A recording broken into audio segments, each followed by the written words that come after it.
بسم الله الرحمن الرحيم الحمد لله رب العالمين والصلاة والسلام على أشرف الأنبياء والمرسلين نبينا محمد وآله وصحبه أجمعين أما بعد رمضان المبارک کی 12ویں شب 12واں پارہ وما من دابة في الأرض إلا على الله رزقها، نہیں کوئی بھی زمین پر چلنے والی مخلوق مگر اس کا رزق اللہ کے ذمے ہے۔ علی اللہ، اللہ کے اوپر ہے۔ یہ جو اسلوب ہے کہ اللہ کے اوپر ہونا، اللہ تعالیٰ کا ذمہ ہونا، یہ بالعموم اللہ رب العزت کے حق میں استعمال ہوتا نہیں ہے۔ کوئی خاص وجہ ہو تو ہی یہ اسلوب استعمال ہوتا ہے۔ اس سے پہلے سورۃ ہود ہے ہماری، یہ چل رہی ہے۔ اس سے پہلے اللہ رب العزت کا محیط ہونا اپنی مخلوق کو علم کے ذریعے سے ذکر ہوا ہے۔ ہر چیز پر اللہ رب العزت کی نظر ہونا اور اللہ رب العزت کے علم میں کوئی شے دنیا کی اوجھل نہ ہونا۔ اچھا، رب کی تعظیم عظمت ہم نے وہ ویسے پڑھا تھا، لیکن یہ کہ قرآن مجید کے مختلف مقامات پر وہ سبق ہمیں جب یاد ہوتا ہے تو اس سے اللہ رب العزت کے آگے بندہ ڈہ جاتا ہے۔ مطلب اتنا بڑا ہے اللہ، اس قدر اس کی قوت اور اس کی پہنچ ہے، تو ایک نظر اور علم کے ساتھ، اور یہاں پر اللہ رب العزت کا مخلوق کی ضروریات پوری کرنا۔ مطلب اور تصور ذرا کر لیں کہ مخلوقات کتنی زیادہ ہیں، تو سب کو اللہ رب العزت یہ نہیں کہ رزق پہنچاتا ہے، کہتا ہے کہ میرا ذمہ ہے ان کو رزق پہنچانا۔ وَيَعْلَمُ مُسْتَقَرَّهَا وَمُسْتَوْدَعَهَا، بارہ وہی علم والی بات پھر آ گئی ہے، اور وہ پوری طرح اس کو معلوم ہے اس کا مستقر کا مطلب اس کا ٹھکانہ، جہاں اس نے ٹھہرنا ہے۔ اور بعض نے مستقر سے مراد لیا کہ جو ماں کے پیٹ میں جب وہ ہوتا ہے تو پوری طرح اللہ رب العزت کے علم میں ہوتا ہے، اور آپ کو معلوم ہے کہ انسان کی اصل ساخت ماں کے پیٹ میں ہوتی ہے، اور اس وقت کوئی اس کو بنا رہا ہوتا ہے، کوئی اس کو سنوار رہا ہوتا ہے۔ مطلب 1000واں حصہ بھی بعض اعضاء کا کچھ خراب ہو تو آپ کا ستیہ ناش ہو چکا ہوتا ہے۔ تو مستقر جو ہے انسان کا، اور مستودع سے مراد زیادہ اہل علم نے لی کہ جس میں انسان کو آخر کار سپرد کر دیا جائے گا، مراد ہے اس کی قبر۔ تو رحم مادر سے لے کر قبر تک سارا اس کا سفر اللہ رب العزت کے نظر میں ہوتا ہے اور اس کی نگرانی میں طے ہوتا ہے، الا فی کتاب مبین۔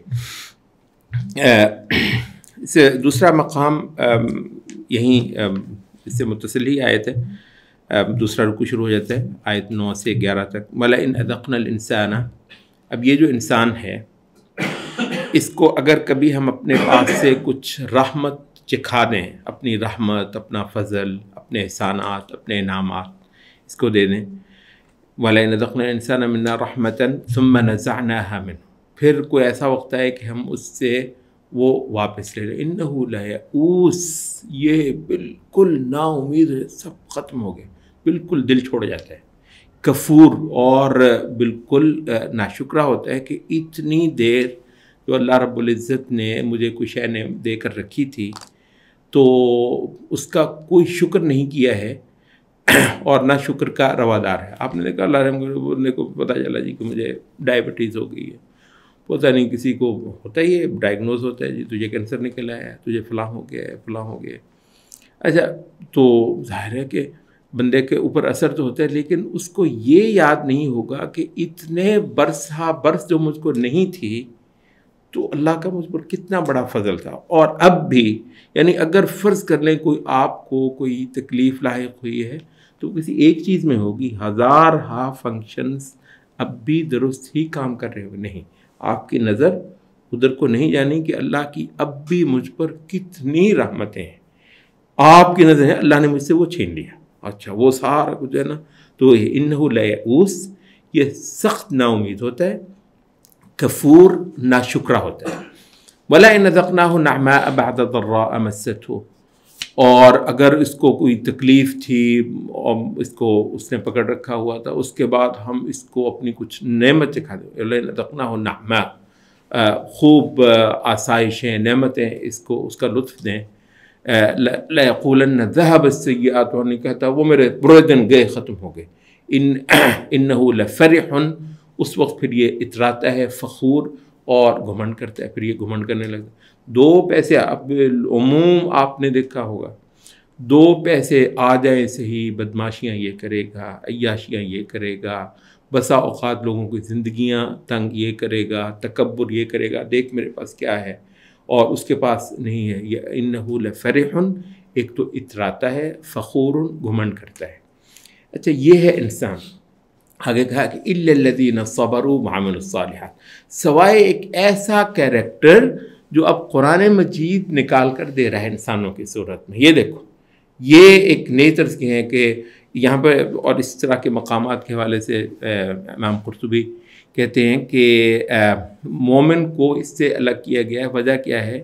وہ کہتے ہیں کہ مومن کو جب نعمت ملتی ہے تو وہ اس پر اللہ کا حق تسلیم کرتا ہے اور اس کا وہ شکر ادا کرتا ہے. اچھا جس وقت اس کو کوئی مصیبت آتی ہے تو وہ امید رکھتا ہے اللہ سے، وہ امید رکھتا ہے اللہ تعالیٰ سے اور اللہ رب العزت سے وابستہ رہتا ہے.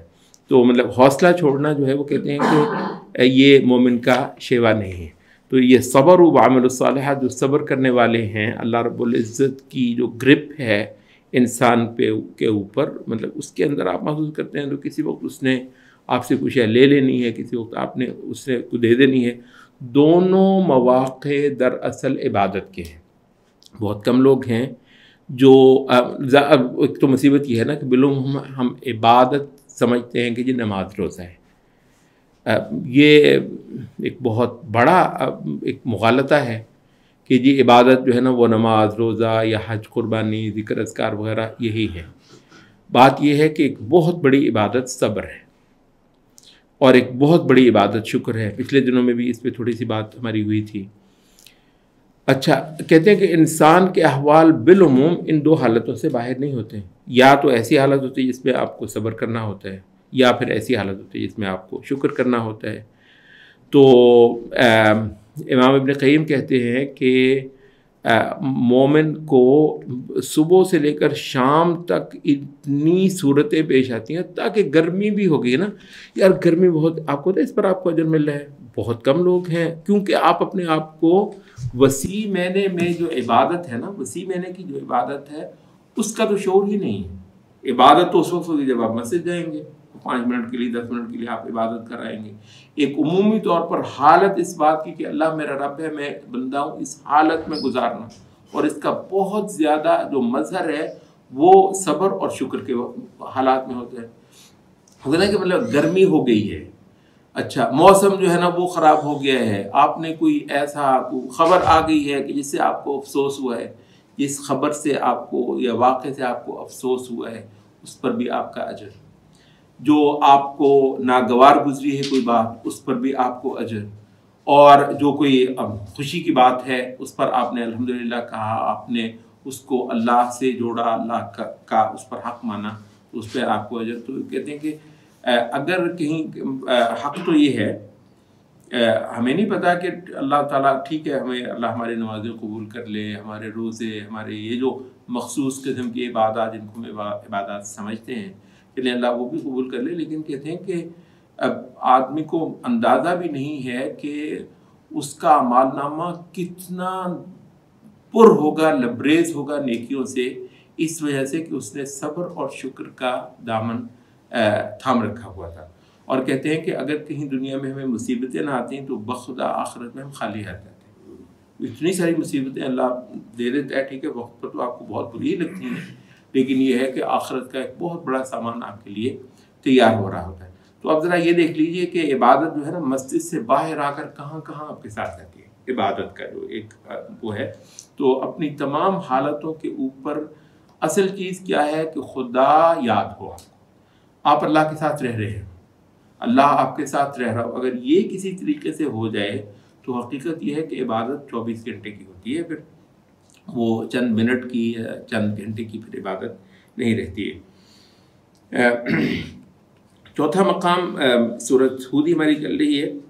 اس سے تھوڑی دیر کے بعد اگلی آیت آتی ہے، آیت نمبر 13، ام یقولون افترا، سوری اس سے پہلے تیسرا مقام، فلعلک تارک بعض ما یوحی الیک، 12 نمبر آیت، اے نبی کہ گویا ایسے ہے کہ تو چھوڑ بیٹھے گا تجھ پر جو اترا ہوا ہے دین، یا جو دین کے احکام اترے ہوں اس کا کچھ حصہ گویا تو چھوڑ ہی بیٹھے گا، کس وجہ سے، ان یقولوا لولا انزل الیہ کنز او جاء معہ ملک، اس وجہ سے کہ یہ لوگ کہتے ہیں کہ اس پر کوئی آسمان سے کوئی خزانہ کیوں نہیں اترا، یا اس فرشتہ جو ہے وہ خود اس کے ساتھ کیوں نہیں آیا۔ انما انت نذیر، نبی تیرا کام اور تیری پوزیشن صرف اتنی ہے کہ تو ان کو خبردار کر دے۔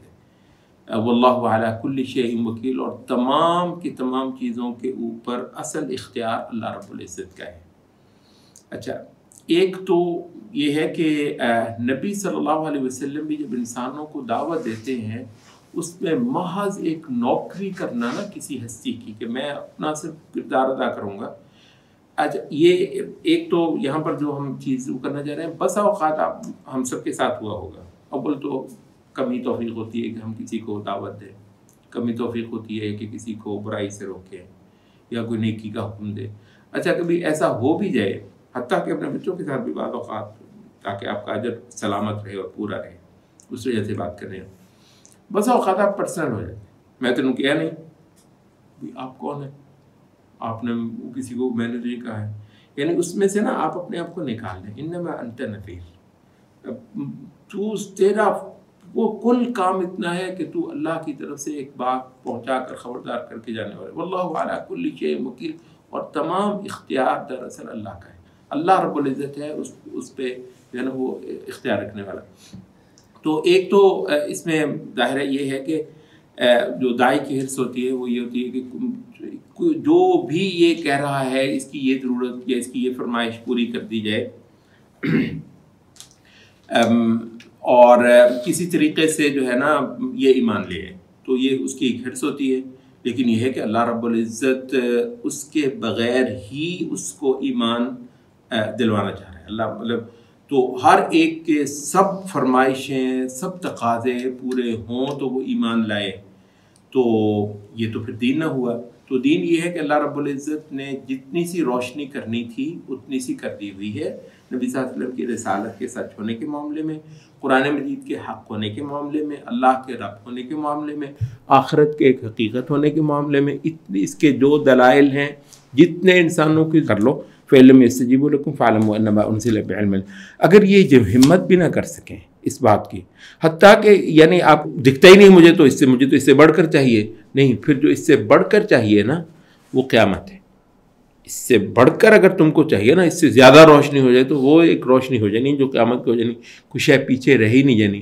تو غیب یہ ہے، غیب اس نے رہنا ہے، ابھی غیب کی اوٹ میں ہی رہ کر تو نے اللہ رب العزت کو ماننا ہے اور ان حقیقتوں کو ماننا ہے۔ تو جس کو آپ دعوت دے رہے ہیں اس کا اور خدا کا معاملہ سمجھنا اور بیچ میں اپنے آپ کو کوئی شے نہ سمجھنا، یہ ایک سبق ہے، اور اس پہ اللہ رب العزت نے جا بجا اپنے نبی صلی اللہ علیہ وسلم کو بھی بہت زیادہ تاکیدات کی ہیں۔ اچھا، جب ایسا ہوتا ہے کہ آپ کسی کو کہہ رہے ہیں اور آپ پرسنل نہیں ہو رہے ہیں، تو یہ نہیں ہے کہ کیوں آپ نے کہا ہے، کسی وقت آپ غصے ہو رہے تھے، غصہ اللہ کے لیے کرنا تو ٹھیک ہے اپنی جگہ پہ، لیکن بسا اوقات آپ غصے جو ہے نا اپنی ذات کے لیے ہو رہے ہوتے ہیں، تو بسا اوقات اپنی ذات جب بیچ میں آتی ہے تو پھر آپ کا اجر یا تو کم ہو جاتا ہے، اس سرے سے ختم بھی ہو جاتا ہے، اور پھر اس کے اندر وہ برکت بھی نہیں ہوتی ہے اور آپ کی بات کی وہ تاثیر بھی موجود نہیں ہوتی ہے۔ تو یہاں پر جو بے لوثی ہے وہ غیر معمولی مشکل کام ہے، اور اصل میں داعیوں کو اسی جو ہے نا بلندی تک پہنچنا ہوتا ہے۔ اگلا جو مقام ہے یقولون افترا، آیت نمبر 13، کہ یہ کہتے ہیں کہ اس نے یہ قرآن اپنے پاس سے گھڑ لیا ہے۔ قل فأتوا بعشر سور مثلہ مفتریات، کہ اچھا یہ بات ہے تو تم ایسے کرو کہ 10 صورتیں اس جیسی گھڑی ہوئی لے آؤ۔ یہ مضمون پہلے بھی ہوا ہے، آپ سوچ رہے ہوں گے کہ میں نے خاص یہ مقام کیوں چنا ہے، اس کی تھوڑی وجہ یہ ہے کہ یہاں پر ایک بات جو ہے نا، یہ اصل میں ایک بڑا موضوع ہے، بڑا مضمون ہے، اور آپ نے بھی سنا ہوگا، اس کا نام ہے اعجاز القرآن۔ سنا ہوگا آپ نے۔ اعجاز القرآن کا مطلب کیا ہے؟ قرآن مجید کا معجزہ ہونا۔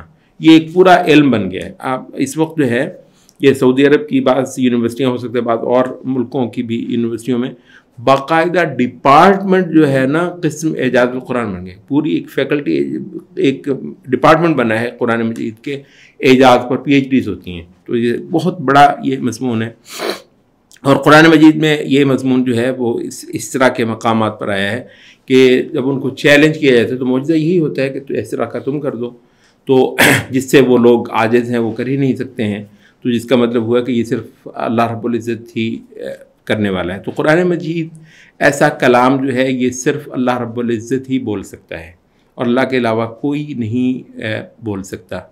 اور اس درجے میں ہے کہ ان عربوں کو کہا کہ تم اپنے ادب کے اور شاعری کے اور فصاحت کے، بلاغت کے 7ویں آسمان پر اپنے آپ کو سمجھتے ہو، تو کوشش کر لو اس جیسا ایک کلام جو ہے وہ لا دو۔ تو یہ مضمون دوسری جگہ میں، لیکن اس میں اسپیسیفک جو ایک بات یہاں پر آئی ہے جس کی وجہ سے ہم نے خاص یہ چنا، وہ ہے فَأْتُوا بِعَشْرِ سُوَرٍ مِثْلِهِ مُفْتَرَيَاتٍ۔ صورتیں، کہ تم کہتے ہو گھڑا ہوا ہے کلام، تم ایسے کرو، تم 10 صورتیں گھڑی ہوئی لے کر آؤ۔ اب گھڑی ہوئی کا مطلب کیا ہے؟ یہاں نا آپ کو تھوڑا سا ایک اس چیلنج کا جو قرآن مجید نے جا بجا دیا تھا، اس کا نا ایک معنی وہ آپ کو سمجھ آتا ہے۔ وہ کیا ہے؟ وہ یہ ہے کہ تم جو ہے یعنی پریٹینڈ کرو گے کلام، اگر استغفر اللہ تمہارا ارادہ بن ہی جاتا ہے کہ میں قرآن جیسا ایک کلام کروں، تو وہ ظاہر ہے، وہ تو معلوم ہے کہ وہ گھڑا ہوا ہی ہوگا، تو پریٹینڈ یہ کرنا کہ میں اللہ بن کر بول رہا ہوں، یہ بالکل آسان نہیں، مطلب بالکل یہ کوئی عام سا انسان بھی نا کہ میں وہ بن کر بول رہا ہوں، مطلب میں وزیر اعظم بن کر بول رہا ہوں، مثلا میں فلاں بن کر بول رہا ہوں، تو یہ بھی ویسے آسان نہیں ہے۔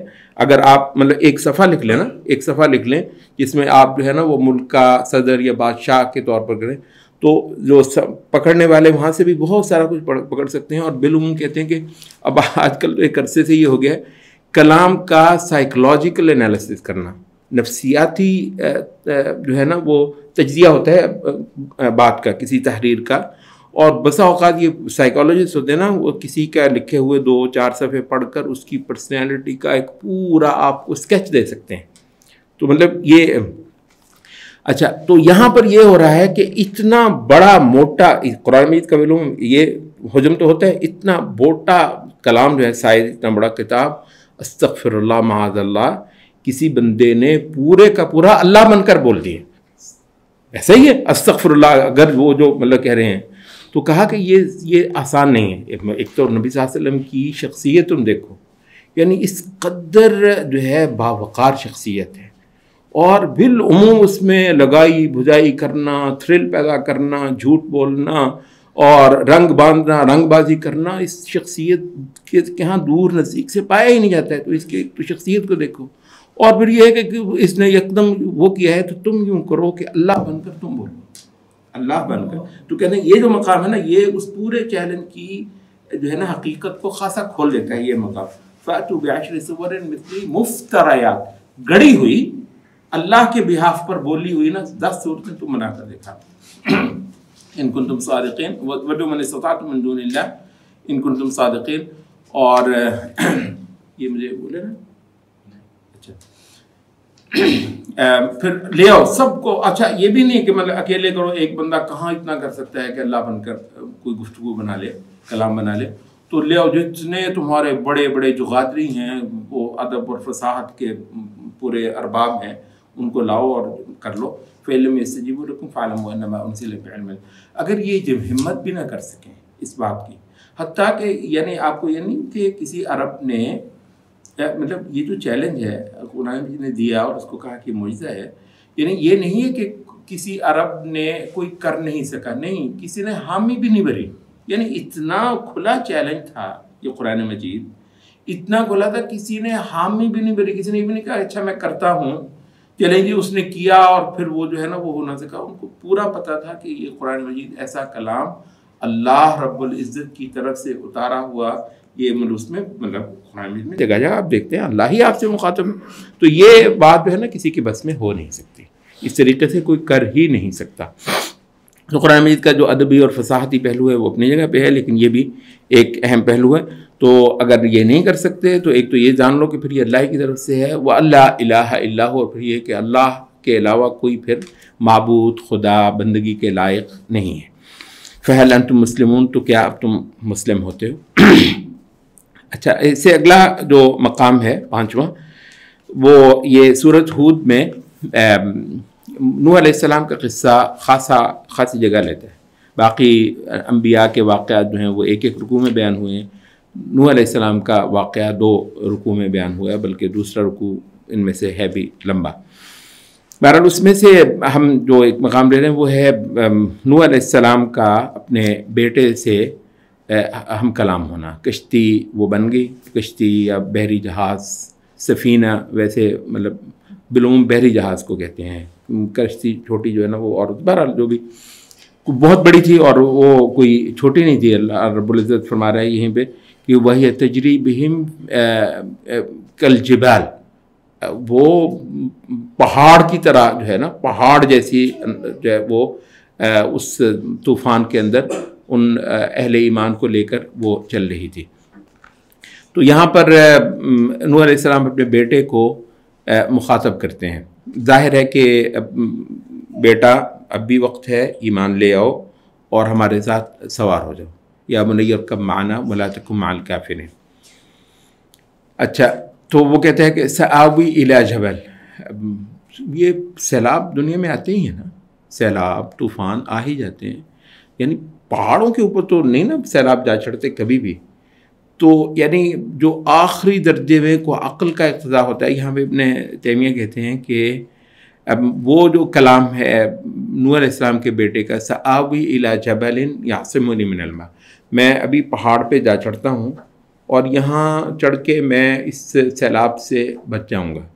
کہتے ہیں یہ ہے عقل. یہ جو ہے نا عقل اور وحی کا ہوتا ہے. کہتے ہیں یہ اس سے بڑھ کر کیا عقل ہوگی. تو عقل کی مطلب یہی ہے، 100% عقل یہی کہتی ہے اور یہی کہہ سکے گی. کہتا ہوں کون سی بڑی بات ہے، تم ابا جی آپ نے کشتی وشتی بنائی ہے، جو بھی کیا ہے، ایک اور بھی تو طریقہ ہے نا، مطلب پہاڑ پہ جا کے بھی تو جان بچائی جا سکتی. تو کہتے ہیں کہ یہ ہے عقل. سآوی الی جبل یعصمنی من الماء قال لا عاصم اليوم من امر اللہ الا من رحم. آج کوئی نہیں بچانے والا اللہ کے اس حکم سے، اللہ کے اس فیصلے سے، سوائے یہ کہ جس پر وہی رحمت کر دے. یہ ہے وحی، یہ ہے وحی. اور وحی جو ہے وہ کیوں اہل سنت کہتے ہیں کہ وحی ہمیشہ مقدم رہے گی عقل کے اوپر، کیونکہ اللہ رب العزت جو ہے نا ما کان و ما یکون، جو ہے اور جو ہونے والا ہے سب کا عالم ہے. تو ایسا نہیں ہے کہ عقل کی بات ہم ہمیشہ رد کرتے ہیں، لیکن وحی کے مقابلے پر عقل ہمیشہ ایسے ہی ڈوبے گی جیسے نوح علیہ السلام کا بیٹا یہ ڈوبا.